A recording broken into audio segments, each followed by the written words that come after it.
बांग्लादेश में जो हिंदुओं के साथ हो रहा है उसे लेकर पूरे देश में आक्रोश और एक चिंता का माहौल है। हिंदुओं की रक्षा के लिए एक तरफ भारत सरकार लगातार बांग्लादेश पर प्रेशर बना रही है, दूसरी तरफ हमारे देश का विपक्ष है जो इस गंभीर मुद्दे पर बिल्कुल चुप है। लेकिन देश का संत समाज लगातार हिंदुओं पर हो रहे हमलों का विरोध कर रहा है और इस विरोध में सबसे बड़ा नाम बाबा बागेश्वर का भी है, जो हिंदुओं की रक्षा के लिए सनातन धर्म को एकजुट करने की अपील कर रहे हैं। बांग्लादेश में आज किस तरह के हालात हैं इसके बारे में आगे आपको विस्तार से एक चैप्टर दिखाने वाला हूं, लेकिन उससे पहले बाबा बागेश्वर किस तरह इस गंभीर मुद्दे पर दुनिया भर के हिंदुओं को जागरूक कर रहे हैं, पहले यह देखिए। क्योंकि बाबा बागेश्वर ये मानते हैं कि जागरूक होने के लिए सही जानकारी का होना पहले तो सबसे जरूरी है। यही वजह है कि बाबा बागेश्वर के वीडियो देखकर दूसरे धर्मों से जुड़े लोगों को सनातन धर्म के बारे में विचारधारा उनकी बदली। आपको जानकर हैरानी होगी कि बाबा बागेश्वर की बातें सुनकर कई लोगों ने सनातन धर्म अपना लिया। इसमें एक महिला तो सनातन धर्म अपनाने के लिए बांग्लादेश से आ गई। आगे बढ़ने से पहले आपको बाबा बागेश्वर की दरबार की एक झलक दिखाता हूं, उसके बाद उस शख्स से भी मिलवाऊंगा जिसकी गर्दन काटने के लिए 5 करोड़ का इनाम रखा है, लेकिन वो बागेश्वर धाम पहुंच गया।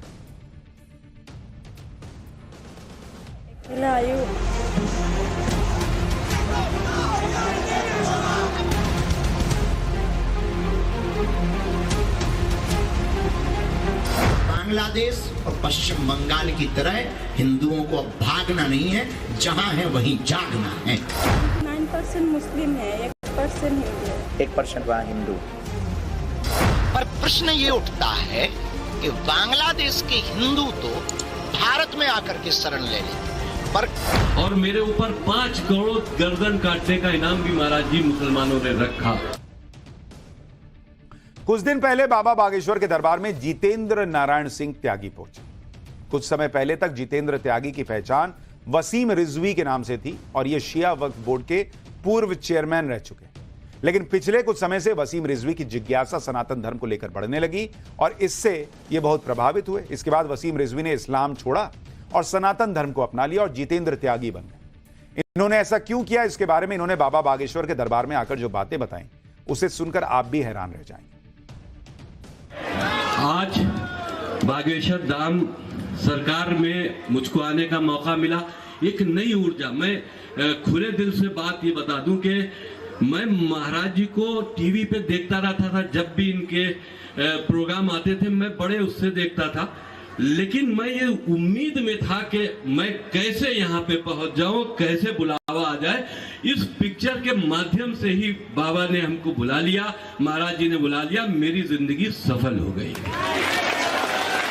क्योंकि जब मैं इस्लाम में भी था तब भी एक लड़ाई का एक माहौल था, हमेशा विचारधारा से मेरी लड़ाई थी और मेरे ऊपर 5 करोड़ गर्दन काटने का इनाम भी महाराज जी मुसलमानों ने रखा।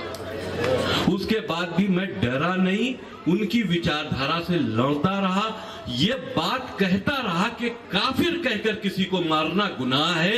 ये तुम जो कहते हो किसी को, गैर मुसलमानों को काफिर और उनके लिए कत्ल का फतवा देते हो, ये इस्लाम नहीं है। जितेंद्र त्यागी उर्फ वसीम रिजवी, जो पहले वसीम रिजवी थे अब जितेंद्र त्यागी हो गए, उनकी बात सुनने के बाद बाबा बागेश्वर ने बांग्लादेश में हिंदुओं पर हो रहे अत्याचारों को लेकर एक बहुत बड़ी बात कही। क्योंकि बांग्लादेश के कट्टरपंथी वहां के हिंदुओं को काफिर समझकर उनके साथ हिंसा कर रहे हैं, जबकि इस्लाम के जानकार कई बार कह चुके हैं कि इस तरह की हिंसा करना पूरी तरह इस्लाम के खिलाफ है। लेकिन इसके बाद भी हिंदुओं पर हिंसा हो रही। बाबा बागेश्वर का बयान सुनिए। हमारे यहां तो कई नेता नहीं बोल पाते, लेकिन बाबा बागेश्वर खुलकर बोल रहे हैं। इसके बाद बांग्लादेश से आई मुस्लिम महिला ने बाबा बागेश्वर से क्या कहा कि हर कोई हैरान रह गया, वो भी दिखाऊंगा। इन्होंने इस्लाम में ही जन्म लिया और इस्लाम को छोड़कर, जिसमें जन्म लिया उसको छोड़कर सनातन धर्म में जब पुनर्जन्म लिया, तो ये मान लीजिए सनातन धर्म कितना बड़ा है, इसकी शाखाएं कितनी विशाल हैं। निश्चित रूप से ये हम सबको जगाने के लिए ही बात कर रहे हैं। तो अब हिंदुओं को जागना है, भागना नहीं है, और हमको अब बांग्लादेश और पश्चिम बंगाल की तरह हिंदुओं को अब भागना नहीं है, जहां है वहीं जागना है। बड़ी बात कह रहे हैं बाबा बागेश्वर कि भागना नहीं है, हिंदू को जागना है। बांग्लादेश में किस तरह के हालात हैं इसके बारे में बांग्लादेश से आई एक मुस्लिम महिला ने बाबा बागेश्वर को बताया। कुछ समय पहले बांग्लादेश से आई ये महिला बाबा बागेश्वर से मिलने उनके दरबार पहुंची।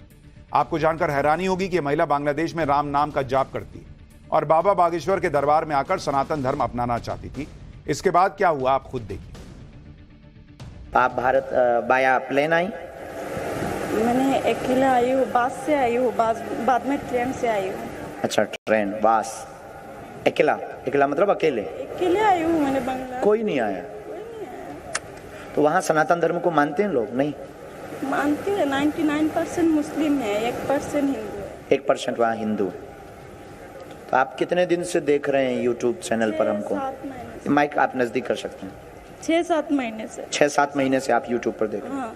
तो आपने ऐसा क्या समझा और ऐसा क्या माना कि सनातन धर्म में हमें जाना चाहिए? क्योंकि हम जब आपका देखती थी ना, नजदीक कर लो माइक। हाँ। हमका वीडियो देखती थी तब हमको लगता था कि अच्छा है, हमको अच्छा लगती थी। तब बाद में हम राम नाम जब से जप करना शुरू किया, मुझे इतना सुकून मिलता था कि मैंने बता नहीं सकती। मैं रोज राम नाम का जप करती हूँ बहुत। और हमारे वीजा भी नहीं हो रही थी। मेरे वीजा नहीं हो रही थी। 2 दिन गया, नहीं हुआ। बाद में जब मैंने बोला गुरुजी आप मुझे नहीं बुला रहे हो तो मैं नहीं जाऊंगी, आज से आपको नहीं देखूंगी मैं नहीं। सुबह मैंने बाहर गया, एक बानर का दर्शन हो गया। वो मुझे ऐसे देख रही थी क्योंकि कितना वर्षों का परिचय है हमारा, तभी वीजा हो गया मेरी। बांग्लादेश में हिंदुओं पर हो रहे अत्याचारों को लेकर बाबा बागेश्वर लगातार विरोध कर रहे हैं। उनकी मांग है कि बांग्लादेश के हिंदुओं को भारत में शरण दी जाए ताकि उनकी रक्षा हो सके। बाबा बागेश्वर का कहना है कि जिस तरह यहूदियों के लिए इजराइल है, उसी तरह हिंदुओं के लिए भारत को हिंदू राष्ट्र होना चाहिए। सुनिए। पर प्रश्न ये उठता है कि बांग्लादेश के हिंदू तो भारत में आकर के शरण ले लेंगे, पर कल यही मुद्दा, यही स्थिति परिस्थिति भारत में उठेगी तो भारत का हिंदू कहां जाएगा? हिंद महासागर या अटलांटिका या फिर हिमालय जाएगा? लोग हमसे कहते थे कि आप हिंदू मुसलमान करते हैं। सच ये है कि हम हिंदू मुसलमान नहीं करते। हमने समय से पहले भारत के हिंदुओं को जगाने की कोशिश की तो आपने हमारा विरोध किया। पर आज तुम्हारी आंखों के सामने, आज तुम्हारी मीडिया ही, आज आपकी ही वह सोशल मीडिया के मोबाइल पर वो वीडियो आ रहे हैं जिसमें चिघाड़ रहे हैं हिंदू, और एक विशेष संप्रदाय के मंदिरों पर, वहां के इस्कॉन मंदिर पर इसलिए जलाया गया क्योंकि वो हिंदुत्व का और सनातन का प्रचार करते हैं। हम किसी भी मजहब के खिलाफ नहीं, भारत में सबको रहने का अधिकार है। बाबा बागेश्वर को लेकर पूरी दुनिया में बड़ा क्रेज है। बाबा बागेश्वर खुलकर हिंदुओं की बात करते हैं और वो ये कह रहे हैं कि मैं किसी धर्म के खिलाफ नहीं हूं, लेकिन वो हिंदुओं के साथ खड़े हैं, ये सबसे बड़ी बात है और वो ये खुलकर कहते हैं। कुछ दिन पहले बाबा बागेश्वर ऑस्ट्रेलिया गए थे। वहां उन्होंने एक अंग्रेज महिला का ऐसा चमत्कार दिखाया कि वो भी बाबा की भक्त बन गई। देखिए वहां क्या हुआ था। When Mummy introduced me to Hanumanji and was sharing stories from your videos and she said join me. उसने बहुत देखे हैं। हमारा वीडियो देखा? मैंने ट्रांसलेट करके उसको बताया तो she got so impressed and she took दीक्षा लिया उसने। वो प्याज लहसुन भी 1 साल से नहीं खाती है। अद्भुत भक्ति है। आप इनको बोलो हम आपको धन्यवाद दे रहे हैं ऐसी भक्ति के लिए। इसीलिए हमने आपकी जानबूझकर गुरुजी से प्रार्थना करके अर्जी लगवाई है।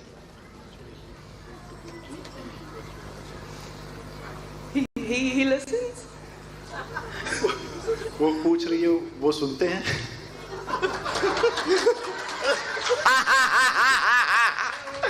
तब तो आप यहाँ बैठी हो। अब बोल दो। 5 विषय इनके आए, अगर ये गलत बोलें तो इन टोक सकते हैं, आप इनको ट्रांसलेट करेंगे। ओके, यस या नो भर ये बोल दें। पहला तो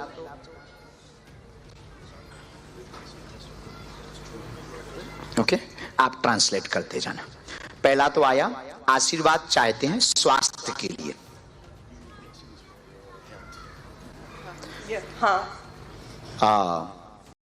झटका लगते हैं एकदम से बॉडी में। Yeah, like the Piku movie or like that movie. और पूरे शरीर में पीड़ा बन जाती है। हाँ। और पैर व शरीर में भी पीड़ा बन जाती है, पैर में। Yeah. बच्चे का जीवन व्यवस्थित रहेगा, चिंता ना करें, फ्यूचर भी उसका ब्राइट रहेगा। कई बार सुनता नहीं है, बोलो, आप ट्रांसलेट करो।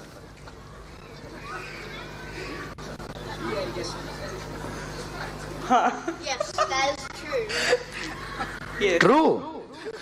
नकटा तू भी बोल रहा है, वो लड़का ही बोल रहा है ट्रू। हाँ, पूरा फैमिली एक रहे, सब पर कृपा रहे, ऐसा। Yes. फोर्थ विषय आया व्यापार को लेकर।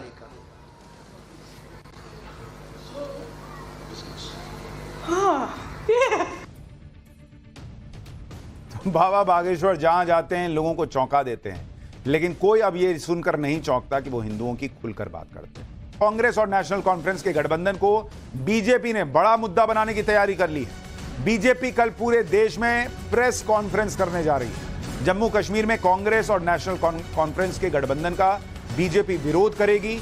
इस गठबंधन को लेकर अमित शाह ने कांग्रेस से 10 सवाल पूछे हैं। अमित शाह ने पूछा है कि क्या कांग्रेस जम्मू कश्मीर में अलग झंडे का समर्थन करती है?